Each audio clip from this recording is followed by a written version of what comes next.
Uri natin tong sistema ng pagbabakho niya mga ka-vloggers at kakaiba ang kanyang mga galaw-galawan at saka yung kanyang kung gaano kabilis at parang napaka-imposible no mga ka-vloggers, parang artificial intelligence at parang robotic yung kanyang sistema ng kanyang pagbabakho. Kasi sa totoong pagbabakho mga ka-vloggers ay kailangan mo pang kalasin yung bucket na papalitan mo para magamit mo ng ibang uri at sukat ng bucket na gagamitin, pero siya tinutusok lang niya, automatic nakasabit na agad. So parang imposible mga ka-vloggers, pero panoorin natin kung ganito talaga yung magiging gamit ng bakho ay napakadali at napakaalwa na ng pag-ooperate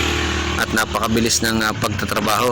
Wala nang magiging balakid sa kontrata o sa isang kontraktor, lalo na kung minamadali yung sistema ng trabaho. Pero sa palagay nyo, kayo nang humusga mga ka-vloggers kung totoo yung kanyang pagbabakho talaga, kasi hindi natin nakikita yung operator parang kasi ito ay nakunan lang sa social media at kumalat at ngayon ay viral.